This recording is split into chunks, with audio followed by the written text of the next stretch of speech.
Yeah.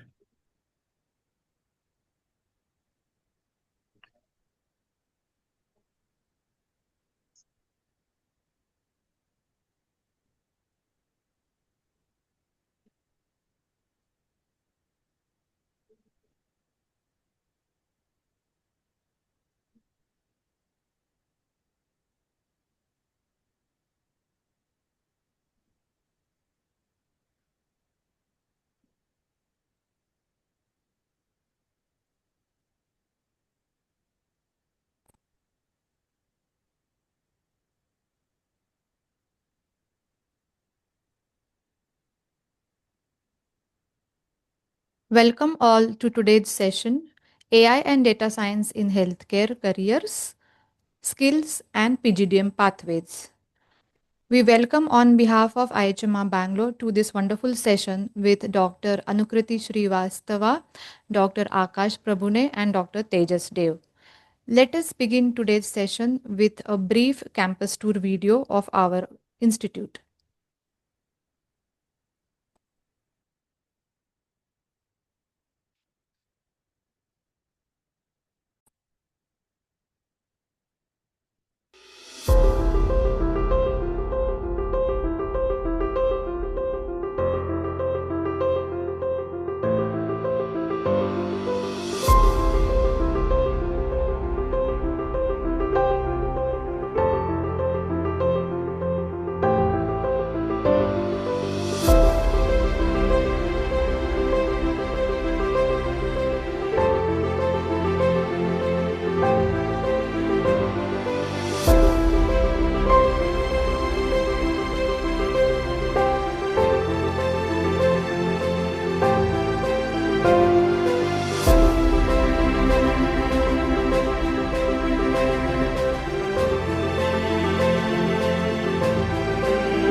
Thank you, everyone. I would like to start today's session with a brief introduction here about IHMR Bangalore.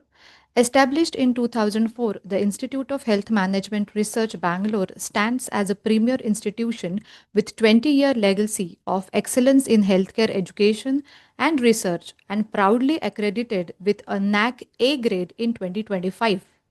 Renowned for its industry driven approach and academic rigor, the Institute has consistently set benchmarks in healthcare management education across India. IHMR Bangalore's postgraduate diploma in management (PGDM) is approved by AICTE, accredited by NBA, granted MBA equivalence by AIU. This flagship program embodies the Institute's enduring commitment in academic quality, institutional excellence, and holistic students' development.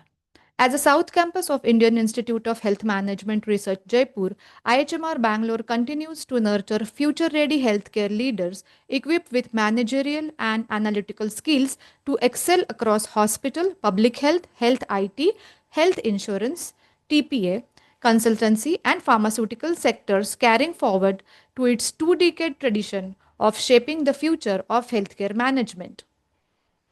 Let me take a privilege to introduce our today's moderator for this session, Dr. Anukriti Srivastava. Madam has completed MDS in endodontics and holds AIR 97 rank. As a clinician, educator, and mentor, she is focused on hands on and simplified learning. Strong belief that students need mentorship, not just information, is her motto. She also serves as a mentor to dental students, MDS aspirants, and early career dentists. She also runs House of Dentists, which is a practical learning platform grounded in real patient experience, designed for exam preparation, clinical practice, and clarity in endodontic concepts. Welcome, ma'am, to the session. Thank you so much for having me. Yeah, Hi, hello everyone. yeah. Now, let me proceed towards introducing you all to our faculty, Dr. Akash Gajanan Prabhune, who is Associate Professor and Lead Admirer at Institute of Health Management Research. As an academic leader in population health informatics and clinical research, Dr. Akash has completed his BDS from Bharati Vidyapit University and PhD in population health informatics from DIT University. He leads health and IT specialization courses and health informatics curriculum development. He designs industry aligned short term training programs in health informatics as well. He is a lead investigator at UNICEF funded research on urban poor communities. He is a key contributor to NHSRC funded evaluation of community health officers. Several publications and conferences presentation he has completed as well as delivered. He is actively engaged in public health volunteering and community outreach. We welcome you, sir, to this session. Thank you, ma'am. Moving ahead towards Dr. Tejas Dev, who is a PharmD graduate and a student of PGDM in AI and Data Science in Healthcare from batch 2026, developing expertise in data analytics, healthcare informatics, and clinical workflows to drive innovation in the industry. He has been placed as healthcare business analyst at Happiest Mind Technologies. Welcome, Dr. Tejas Dev, to this session. Thank Now, you, I ma'am. would like to hand over this session to Dr. Anukriti Madam to take it forward. Thank you once again. Well, hello everyone. As ma'am introduced me, I'm Dr. Anukriti Srivastav. I am an endodontist and the founder of House of Endodontics. Usually, tech webinars are full of engineers, but today, look at this panel. We represent the entire healthcare ecosystem. I represent the clinic, the one diagnosing the patients, handling the data, Dr. Akash Prabhune, a dentist by training, now who is now leading the health tech revolution as a professor at IIHMR Bangalore. Dr. Tejas Dev, he comes from a pharmacy background, now a business analyst at Happiest Mind Technologies. He understands both the statistical and the medicine part of it. So we have a dentist, a pharmacist, and a dentist turned professor. Now, my questions for the next 60 minutes would be, why did you leave your core fields? Why is a pharmacist analyzing business data? And why is a dentist teaching AI? Dr. Prabhune, Dr. Tejas, welcome. Thank you, Dr. Priti. Okay, so Dr. Prabhune, let's start with the brochure. It says that the course is open to everyone, whether it's commerce, arts, engineers, doctors. But as I've went through it, so program number 5 says students must efficiently create AI models. So my Mhm. question too is, realistically, how do you take a student with zero coding background and get them to build AI models in 24 months? So are you diluting the technology to accommodate the management, or is the learning curve really steep? See, I think the question is really interesting because one part is that it's open for everyone for a reason because AICT mandates that any postgraduate diploma should be open for anyone who's interested. That any bachelor's can be and has an entry point if they qualify the CAT-MAT exams. The point here is this program is specialized for healthcare. So what we envisaged when we're designing this basically was that we wanted that the healthcare professionals should drive the AI wave in the healthcare industry. That was our large vision. So if I look at my modules and every design, there is a around 50 to 55% of tech because that's what we focus on in 2 years. And then there is around 20% of healthcare again, because healthcare management concepts are required. And then there is a some around 30% of or to lesser part of that management concept. So these things is how we have designed the course. Now, is it realistically possible to teach someone who technically hates maths, um, coding and healthcare and maybe even building model in 2 year? Well, there are two things. Even if we look at the BTech graduates who join MTech courses or ME courses, many of them are civil engineers. Many of them are mechanical engineers who want to enter AI. So they have not done coding in their 4 years of engineering. They are also been doing something like basic machinery and all things. What we have tried here, and we kind of are also experimenting that I should accept is that we are teaching them a ton of practicals. Like Tejas and his batch, they had approximately 30 data sets that they played around. That is much more than any engineering graduate does in the 2 years of his ME MTech. And these data sets are not anything that is, generated from ChatGPT. They are the data that we have from our projects. So this is real data where there are a lot of errors. They clean data, they play with data. So that kind of gives them hands-on. Also, industry doesn't expect them to code like engineers. That's not the expectation as a graduate. What they want is that someone should bridge the gap between the healthcare vertical as a domain expert, and he could also communicate effectively with the engineering team or a data team, whatever they want to call it. So at the end of 2 years, they could do the coding on their own. They can build the product also. Maybe not as refined as an engineer will do, but it will play around. But to a larger extent, the jobs they take around or the jobs that are available in market are not for making them engineer equivalent, rather than someone who can sit with the engineering team and guide them through the crevices of healthcare, because that's very difficult for our industries to work. So this graduation or this post-graduation program really is for someone who is into healthcare and is interested to work into AI for healthcare, not general maybe working in a finance. There are some of our alumni who work in finance, but then it's very small segment. So that's how we have designed. And I think the coding part and all part is heavy in first semester, but you by the practice and by doing it, by second sem things start to becoming a bit more easy. It's like the plateau becomes much more s- kind of straight for them. That's how the overall experience has been for last 2 years with the students for us. Yeah, a lot of things once you get the hang of it and you start practicing, then it Yeah. you get better with it. Okay, Yeah. so also you mentioned real world healthcare problems. So in my clinic, real world means messy data, privacy laws, ethical headaches. So next question would be if you can give me one concrete example of a student project, like not a textbook theory, like where a student actually solved a messy clinical problem. How did they handle the dirty data and everything. So do you have an example of a project that a student does that help clinical problems? Yeah, I think they have been dealing with this issue for long. Even Tejas can Mhm. pitch in if because he has been on the receiving end there.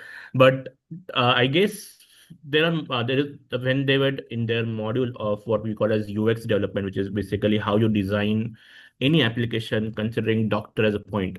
So they work directly with the client, and that was someone called as Heart Health India Foundation. So they were basically uh, tech organization who was paying for the product, and they connected with them. They spoke with the stakeholders. They had to meet with the founders. They had to meet with the doctors themselves, collect data.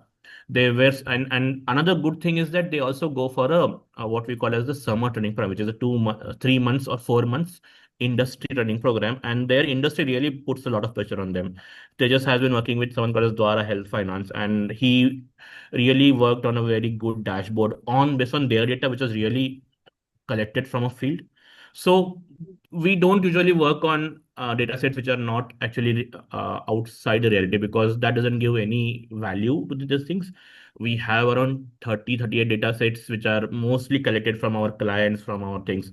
Every year we bring certain clients who are actually doing projects. So last it was Heart Health Foundation. This year there is someone called as Foundation for Excellence. They are giving scholarships for the students. So that data really comes live from the client, and it's a risk for us, but then because we're in educational institute, we can afford to actually spend that resources with students and time. So they build, they try, they train. Many times the client is harsh on them, they face criticism. There has been uh, concerns about how this data pipeline is being built, but then that's experience that builds. So what happens is that the primary product looks very messy, but as they go for beta, they go for next version, things become easier, and they also understand, and that also cultivates the project management skills for them. So that's how we have capstones for each model rather than giving exams. So most other colleges, what they do is that there is a exams at the end of each model, and then there's a term and exam.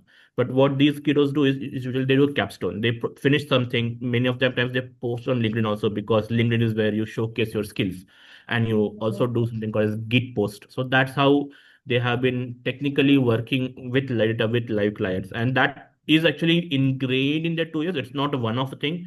So first thing, I think it usually starts with a very rapid onset of maths.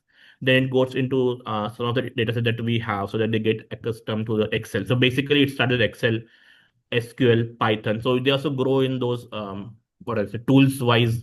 The complexity increases. Python is still looks like very basic, but then Python on Jupyter and VS Code has a very different. So that's way they grow in that segment. So I think we really wanted them to feel the understanding of how industry treats them and industry works. So 90% of our work happens on a real data, or a data that has been with a real client. Okay. So, just to simplify from my part, so they help to make an application for the Heart Institute to handle their patients' data. Yeah, Is if that feasible, I can show the live demo also. If the time permits, I can show that. Yeah. okay? So, one question now, it's a little bit of a real question. So, when an MNC HR, it sees BDS or an MBBS on the CV, they immediately think hospital administration or medical writers. So, how does this course break that stereotype? The specific project or a certification in this syllabus that will, force a tech recruiter to not just look at me as a data strategist, just look at me as a data strategist and not just a doctor who just wants to, looking for a desk job maybe, and take us a little more seriously than just someone who can use the medical lingo. See, I perfectly understand that if I see BDS, if I see MBBS on resume, the inclination would be that these guys would be doing vibe coding, or they are not pro trained into this thing. And this is where I think a large extent of uh, placement management helps us, because what we do is that when we start about the placements, it's 90% of the placements do happen from our campus itself. Like many students, we have a track record of 100% placement since past 5 years. Students get placed to the campus. So we also have something called as Admire Center. So the center actually acts as a outreach for industry to connect with many of the tech companies. So there has been legacy companies like TechM, or has been people like HL7 India, which is mostly working into the interoperability departments, and then there are government. So they all kind of are aware about the work that our students have been doing, and STPs also because internships when we post them, it's technically a semi-final for them. Like they go and work in industry. So that time, I think they also understand what industry will expect from them. The We have faced this issue about many of them getting early on rejections from company that it's a medical profile how you fit here. But the good thing has been that the tech ecosystem in India has matured a lot extent, and healthcare has to some point become a center point. So they do also understand that there is a healthcare team required. So many a times industry themselves ask if you have BDS guy, if you have dental, or if you have MBBS guy who can talk with our clients who are doctors themselves. So that is, I think, there has been also a push from industry to hire a tech guy or a guy or dental guy or an MBBS guy who knows tech. So that change has been happening.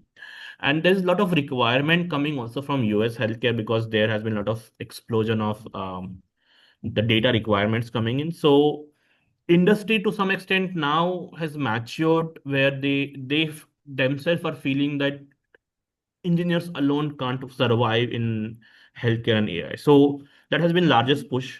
Also, there is something called as this kiddos post on the LinkedIn, they post on Git. So the Git profile is what every engineer carries in his own resume. So that also aligns with ATS, that's the automatic resume screener thing. So that way, I think we have not faced resistance per se. Yes, there has been one or two events where people were quite not assured what exactly these guys will do, but then many times internships helps or support from one of the other recruiters also helps them. Okay, that's great. So my next question is to Dr. Tejas. So I want to touch a little bit on the difficulty. So a lot of my followers on House of Ento, they message me that they're scared of the math. Okay. So what was your hardest night in this course? Was it a coding assignment? Was it a stats exam? Walk us through the moment you thought that I can't do this and how you got past through it, who helped, and everything. Just the stage is yours. Go ahead. Okay. So there was not an exam. There was a one assignment. I initially mentioned the faculty name that Dr. Sugatta sir. Means he's the person like that. Means this course is related to technology. Means coding part is much more. But he wants that how that output comes when you put some prompt. Then that in VS Code or Jupyter we put input something from then it gives output. But how that output generated, he wants that backend thing. So behind that math, so how you apply statistics with the learning models, how that outcomes comes, that thing is there. So initially we thinking that there are a lot of maths, lot of structural formula, different things, lot of calculation, huge calculation. It it is just starting, it is horrible, but we are from the clinical background, we just saw patient, we are comforted patient with their diagnosis, with their prescription and all things. But when we comes to here with technology and means data of patient, not a direct patient, then we see different angle. But as I change my mindset, that is not only a numbers, that is a patient. So when I shift from numbers to patient things, then I got clear answers. Means if we consider that is for only patient compliance, means whatever that from that data we will get insight, and that from that insight there will be a patient improvement will be there. So behind the math, we are not seeing the numbers, we just see that is a patient. So in this way we conquer that. That's actually great because an engineer cannot think like that. Person who has been in touch with patients, they think of them as human beings. So that is a great touch to it. Thank you.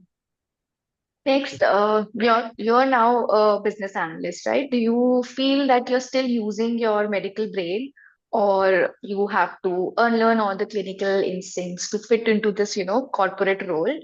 So I want to know if you miss the medical field or you're happy with the new corporate role that you're into. See, I didn't unlearn any medical instinct. Okay. Than that, I upgrade that. Means I scale, but in different manner. How? When I was in my pure medical practice, then I see at once one patient. I handle one patient, I handle one prescription and one outcome. But here, what I'm doing, I'm building a app, building a solution where at a time I can treat 1,000 patients. I can compliance 2,000 patients. So I am still thinking by a clinician mind. Means how when I'm preparing dashboards, any insight, then I have to think: is the decision going in the favor of patient or not? Is the decision will comes towards wrong things or not? Means I have to still now apply my clinician brain, but with the help of technology, which I learn in IHMR. So both things I am doing now. So I'm doing here a, a same clinician work without stethoscope, but with the help of data-driven solution. Great. That's a great approach. Love it. Okay, so let's do a small simulation. For example, I run a workshop, okay, and I have data on hundreds of dentists, their feedback, their demographics, their payment history, and if I hired you, like fresh out of this course, so what is that first thing that you would do with that data to help me grow my workshop business? Just a small action plan. You're thinking, how will you act upon it? First Mhm. thing, what would you do? Okay. So first of all, I have to do requirement mapping. Means in this case, I want to know what is your actual growth. Means what is your actual success behind your business. So is retention or repeated workshop or or higher value programs. So I have to understand. Without understanding that whatever you have data, that is only just noise, not any insight from that. So I will analyze that. After that I will do cleaning. Means in that, who is giving continuous feedback. Means there are things that in cleaning things we have to clean the things, inconsistent feedback, uh, then demographics, missing demographics, then payment, means who is not doing payment on time and all. In this way I will clean the data, because this is the main thing where industry do works. Means actual things. So how we handle the data, that is the main thing. After that I will do a main thing, that is the I will make dashboard for you, where I will show you which means which dentist is offering advance offering, which dentist are on the line of disengaging, or which dentist wants to continue with your things. After that I will give action plan, where you have to do which means from that which dashboard I will made for you. That in the dashboard you can see also a thing, means which dentist want follow-ups from your side. Then which same thing, uh, which dentist is have a high value of your workshop and all. Means you can see a clear visuals and you can work properly. That thing I will do for you. So in that, you will not analyze the thing once a year for your business, but you can analyze your thing regularly by setting your intervals like weekly, monthly, quarterly. So you can run your business very. So these things I will do for you. That's amazing. I saw you are hired for my handling my workshop. Okay, sir. So next question is for Dr. Prabhune. So, sir, I want to talk about a little bit about the big league because as dentists, we just know, Google, Deloitte, and Amazon. So My followers, a lot of dentists, they are burnt out. Okay, they just don't want a hospital job. They want to work with Google and Amazon, Deloitte. They want the MNC life. So, but here is a fear. Okay, so we think HR managers just see dentist and throw away the bin unless it's a hospital role. So does this course give the hard skills? So you did tell me that we start from Excel and then build into it. But just a small question that students, are they getting placed at the big MNCs as well? Are there any students? How does this go for them? Yeah, I think honestly answering. See, when we talk about MNCs, we always think about, say, the FANG companies, Facebook, Apple, and all those things. Mm-hmm. That really is a difficult market, considering that, you know, they do have their health vertical, but then they are more of a US market focus, or their hiring happens exclusively through the IITs and maybe IIMs. And they also look more of a generalist rather than a specialist. That's how they have been looking at, and the markets today are very unfavorable. But what we have established is that in terms of at least India-based MNCs, we have Techem, who is a regular recruiter here. Tejas is already with Happiest Mind. We also have Deloitte. I personally detest working with a consulting company for a reason that you become jack of all and master of none at the end of 5 years, 6 years. And then the consulting life is much hectic than a clinical life. So technically, me as a dentist, I would have never worked in a consulting company. But yeah, students want, they can do it. Deloitte always hires at least three dentists from us, and they survive.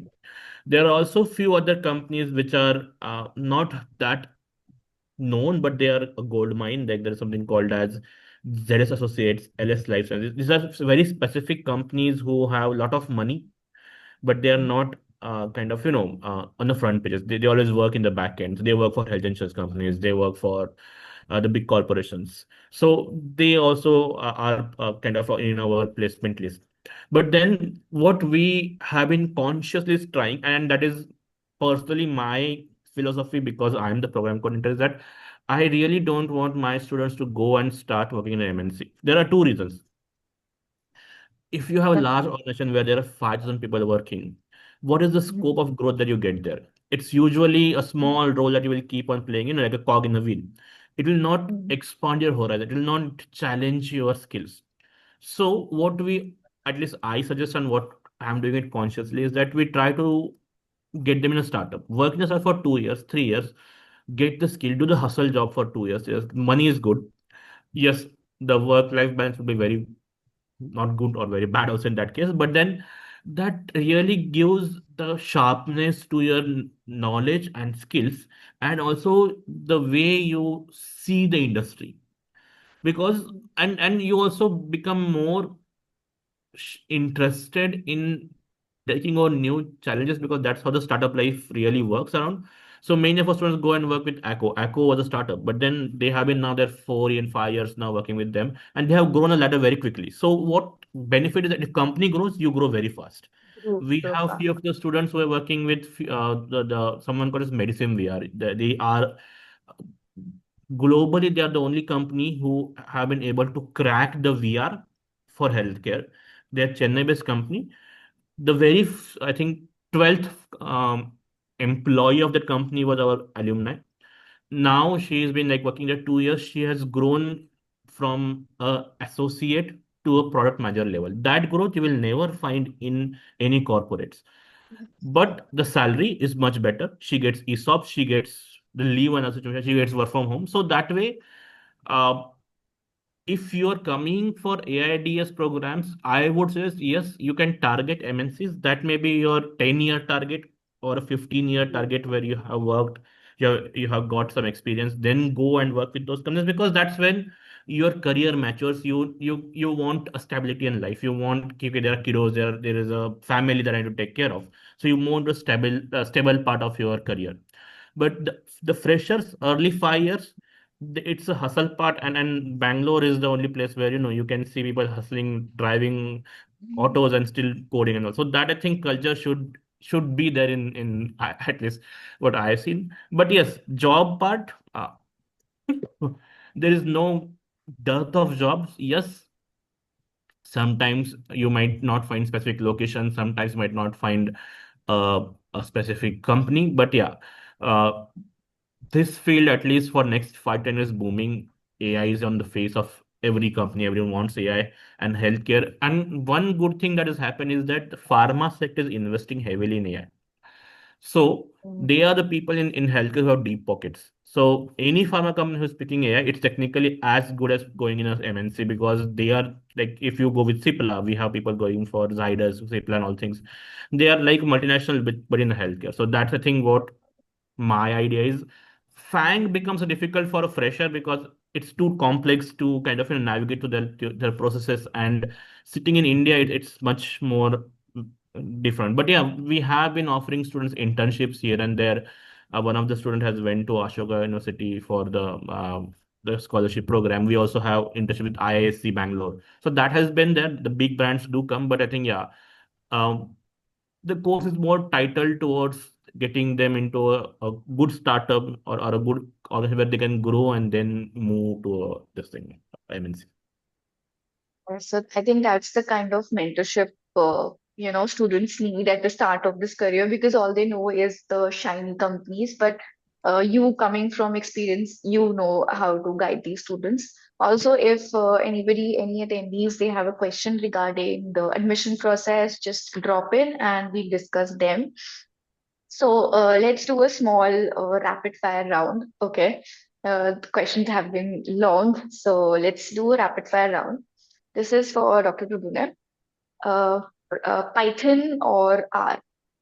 Python Which anytime. Python? Do you prefer students with work ex or freshers?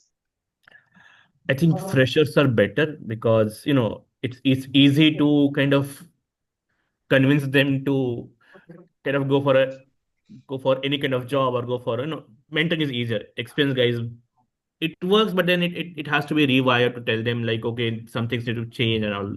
But freshers usually work. So one thing students do that annoys you the most. Oh, Student does that. oh yeah, there are many things, but I think the most common thing is that they try to skip the steps when we are doing some assessment, and sometimes the things are copied from LLMs as it is. ChatGPT, it says, "Do you want me to tell more about something?" So those things. Okay. So can a student pass this whole course even if they hate math? Simple I yes or personally no. used to hate maths. Still, I hate maths, but yeah, I survived. So yeah, see, statistics is not about maths. It's just about looking at patterns. It takes time for brain to rewire. I had a fight with my own professor for 1 year. Like, if there is a statistician role in my company, why I need to learn? But then I understood that no, it's not a math. It requires some rewiring. It's a hard phase in life. First 6 months, you'll curse your professor. I know that, but then there is no escape from that. But then once you understand the concept, the statistics is a most useful friend you have. Describe the class of 2026 in just one word. Oh, they were the babies. Like, we had to handle them and for everything. Okay, babies. That's the word. Okay, so it's rapid fire to Dr. Tejas. Hardest subject, coding or management? Coding, Coding? coding. Coding. So, average hours of sleep you got during exam week. How much were you 6 hours. sleeping? 6 hours. 6 hours. I think that's good. So, best spot on the campus to hide from professors. I think we can tell Dr. Uh, Library, quiet corner. Akash. One thing you wish you knew before you joined IIHMR. Uh, Comfort comes after discomfort. Oh, nice. So, is the return on investment worth it? Yes or no? Yes, absolutely. Yes. So, let's address some questions. Number one, just give me a second. Yeah. So the number one question was, can an alien professional opt this course? So the question is for you, sir. An alien professional from different backgrounds, can they opt for this course? Yeah, they can opt for the course. I think the only thing is in those 2 years when you are doing the course, you have to appear for any kind of uh, aptitude exam like CAT or MAT or something, so that the AICT approves your final mark list. That's the one requirement, which is I think it works for a BDS and MBBS guys, but for allied health guys, the AICT asks them to submit the CAT score or MAT score. Second question is, how does a BSc MLT candidate fit into this role that you both mentioned, Dr. Tejas and Dr. Akash? BSc MLT candidate. Um, See, I think if I'm correct, this is the lab technician course. So from that perspective, the good thing for the lab technician industry or the lab industry in India is that everyone, if your Lal Path Labs or even Max and other guys, they are all trying to be something called as consolidating their industry, and they have been implementing LMIS, that is system management systems. AI has been coming so much in terms of analysis of report. So they will require people who can actually interpret and understand and also work with their systems because that's a huge investment they make.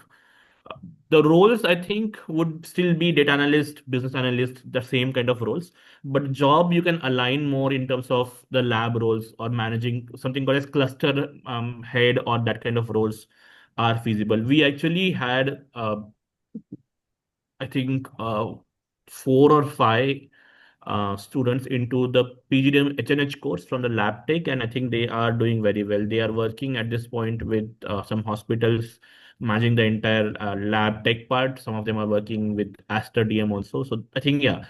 Um, See, after completing the program, you usually are fitting across the segment, no problem in terms of a specific industry. But yes, generally when you go for sit for placement, the HR does look like which sector you fit better or where you fit. So that I think happens from industry. We have no control over that.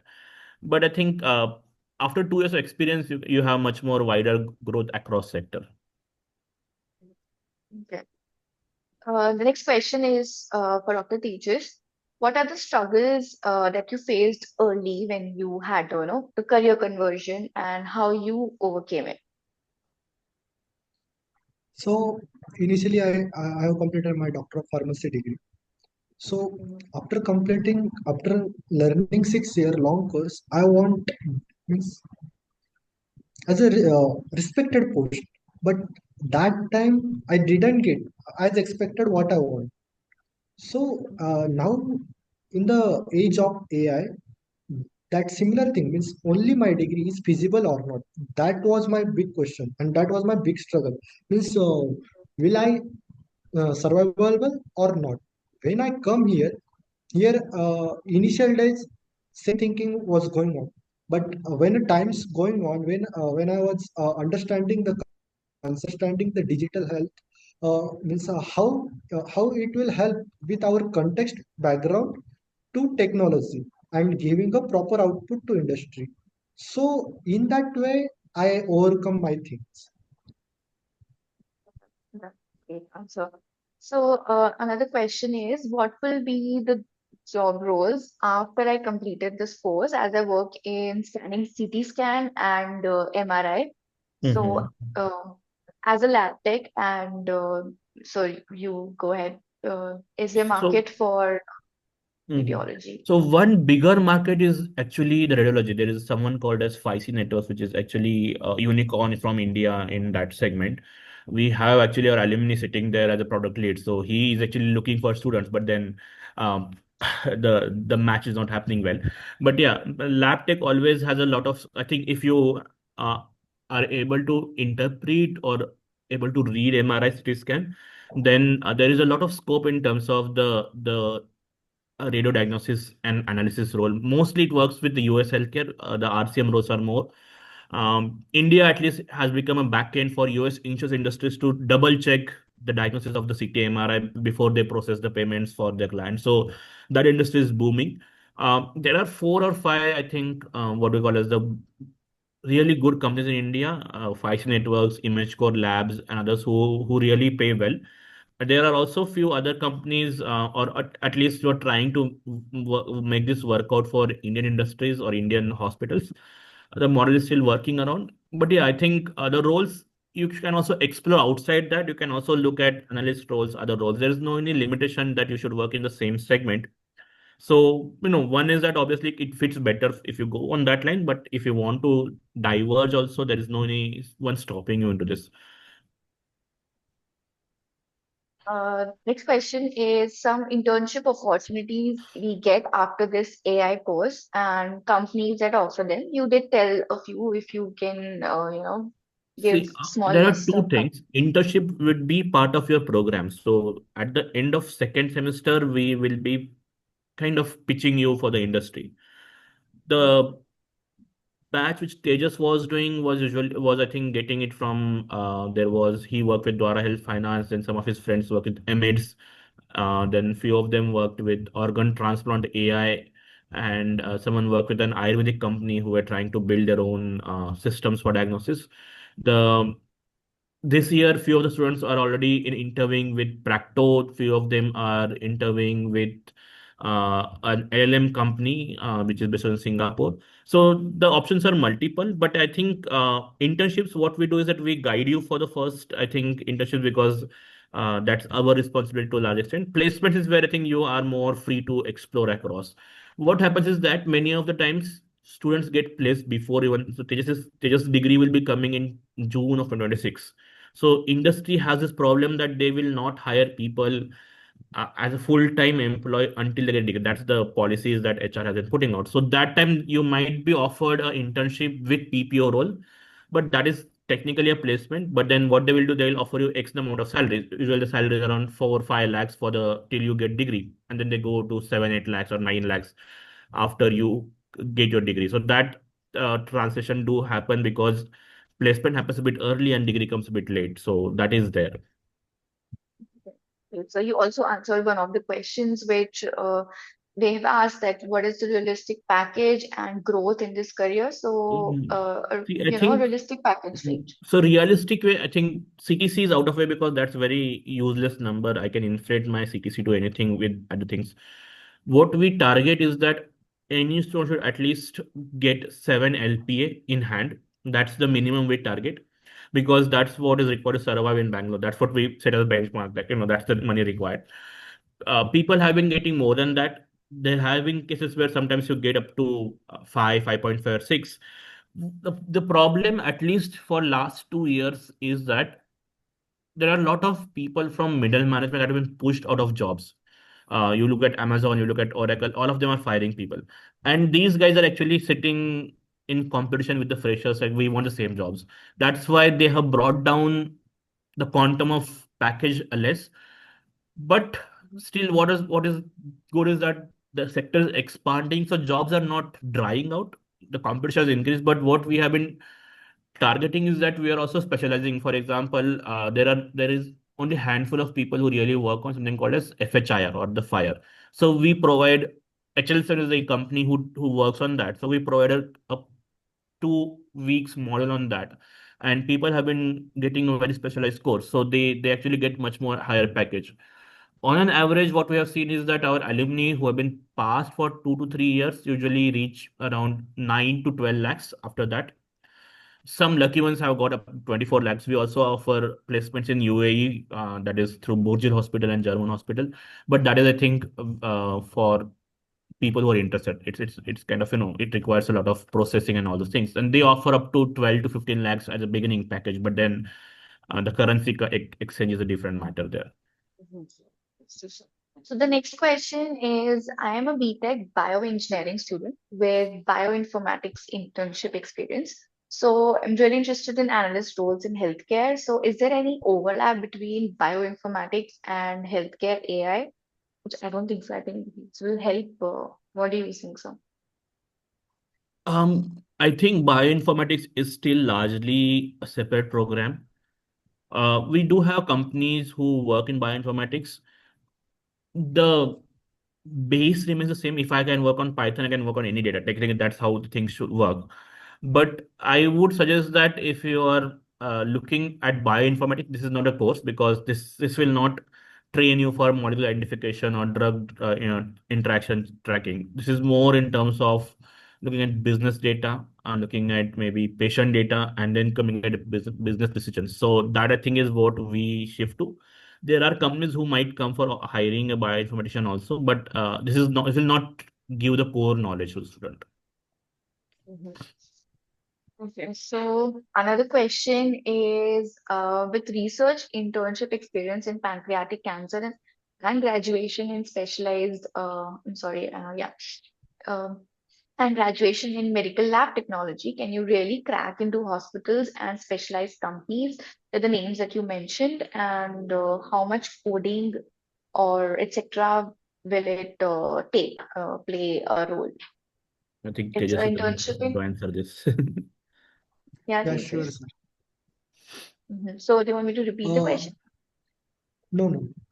Hmm. So, as the candidate have a lot of healthcare context. So, as we discuss about whatever companies who are related to business analyst, data analyst. Also, if he work good in this 1.5 year or 2 years with technology, means Python, SQL, machine learning thing, then he definitely crack all those companies. And as he have healthcare context, or if he have good practice in those things, so he will be fit in those things, whatever he want. So he can. And another is for a homeopath person who has experience in homeopath. Are they still, do they have a place at IIHMR? So we have actually scholarships for Ayush practitioners because we also support the IKS model that Indian government has been pushing for. So we have homeopathic students coming in for hospital management, not in AI. We have seen we have Ayurveda guys coming and doing very well in AI. But I think one good thing is that since they are recognized as a medical practitioners, they don't have any issues in terms of sitting or competing with any of the graduates in the program. Yes, the concepts might differ because few things, but then they will struggle same as all other guys for the maths for coding. See, the 2 years actually, what we do and what you will be doing if you join is basically shifting you from a core clinical to data. And data is actually neutral of anything that you have. Even a BCom guy has tried and been much more successful in AI and other things. So your bachelor's degree is not a limitation. There are certain things that the AICT puts for 3 year courses and 4 year courses. So for example, all the Ayush, BDS, MBBS are much more relaxed into because they have a 4 year program. The 3 year guys, they might ask them to give a cat mat or something. So that I think has a variation. But other than that, once you are in IHMR, once you are in semester program, whether you are pharma, whether anything, you would be struggling equally with all other graduates because it's complete new things. No one has done this in life. Many of them have never opened an Excel in their laptop. So that's the starting point for you. It's all the effort that you put in 2 years, how you learn and how much you explore. What we also see in the students who actually understand how to interact with industry or interact outside the campus survived very well than people who just relied on the campus. So that's, I think, the personal touch and other parts also. But the bachelor degree is not limited for anyone. You can work around, you can do, but you should know healthcare and should be confident what you're learning in your bachelor, so that that can be expanded when you go to industry. Mhm. Mhm. As Dr. Tejas said, it has, the pharmaceutical knowledge has just been upgraded. So the Hmm. next question, I think this will be the last question. It is for Dr. Tejas. As a business analyst, could you share like what technical skills do you use most in your daily life, as a role as business analyst? Or could you share a small brief of your work? What do you do at Happiest Mind Technologies as a business Yeah. analyst? So initially starting from basics, there Excel in that advanced Excel I'm using. Then Python scripting is where Python, then SQL for database for comparison and all. Then Power BI for the visualization, for the giving insight. That is a one thing. Then other than that, as a business analyst, for ideation, we have to, from ideation stage to we are going towards prototype or until development phase, I'm doing work. So in that I have to do clear business requirement documentation completely from zero to end, means what will be in that complete market research I will do in that. Then after that I also do wireframing with the help of draw.io, Figma. So these things are there. Then after that also designing the screens for the UX designer. So these things currently I am doing with these tools, different tools. So, another question is this course suitable for B Pharma? I think the answer is yes, as Yeah. sir answered. So we are at the hour mark. Okay, so there's another question. I think let's answer that quickly. Should we learn extra skills also after this course, or only taking this course is enough?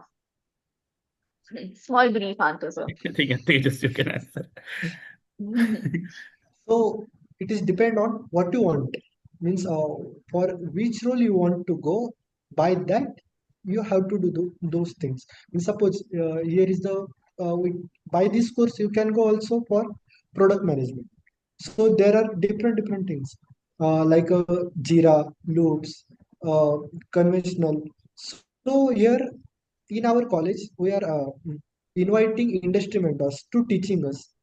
So here we can complete this. But by additionally, you have to do separate courses. Then like Coursera, uh, like these things you can go. So you can do like these things. But this course is enough, I think. So overall, I I think think you will learn, just adding on, you will learn approximately 15 to 16 tools, okay, including there are what we call as the five pillars, Excel, SQL, Python, Power BI, and to some extent VS Code. These are the five things that are required, that industry says must.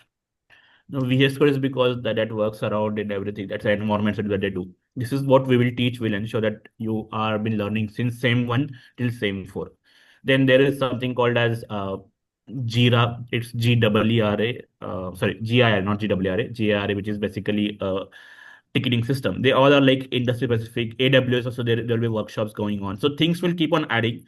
You will know many things. Even something called we have something called as sushi is it's a term that we use for compiling things. So they are will be taught. You will be learning through the different models. For what he told, draw.io is open source. So that's what 15 things you will learn, 15 different tools. But I think you can ask your faculty when you are here what extra you need based on your requirements, because they know where you're doing well. There are three tracks. One is the analyst track, which he has taken. There's also product management track, which few of them have taken, and then there's a medical or clinical scientist, which few other kids do. So each of these track requires a set of different things, but this core five remains same. Additionally, few things, and also they do NPTEL, which is compulsory by AICTE. There also they can learn few things. So you don't need to kind of overdo and pay for the high-end courses. That if you are part of this program, this is taken care of entirely. Industry might push you for a few things. That is, we teach many of things as a bare minimum requirements for industry, but I think you can build on when you are working there. Epic technical is required for many of them, but Epic is only available for industries who really pay at least upwards of 5 million for that. So you will learn open EMR instead, and then you can build that on Epic. That's how the transition happens for many students. So that's things that kind of you work around. Super. I think we've answered quite a few questions. So I like to conclude this webinar. And I see now that this course isn't just for engineers, whether you're holding a drill like me or dispensing medicines like Dr. Tejas, data is the new language. Dr. Prabhune, thank you so much for showing that dentists can actually lead the tech world. And Dr. Tejas, good luck at Happiest Minds. I'm Dr. Anukriti. If anyone of you have any clinical questions, you can call me up. And for everyone watching, the brochure link will be sent to you in the chat. And don't just read it, look at the projects that they mentioned. So over to IIHMR Poonam. I think Ms. Poonam is there. Yes, ma'am. Thank you so much, Dr. Anukriti Srivastava, for the wonderful moderation. And we also thank you, Dr. Akash sir and Dr. Tejas Dev, for your time for this session. We request all the participants to kindly get in touch with our admissions team for your further queries, and do apply for AIDS course at IHMR. And good luck and have a good day. Thank you so much. Thank you. Thank you, Dr. Anukriti. Thank you, James. Yeah. Thank Thank you. you. Thank you, Bye. sir. Thank you, ma'am. Thank you.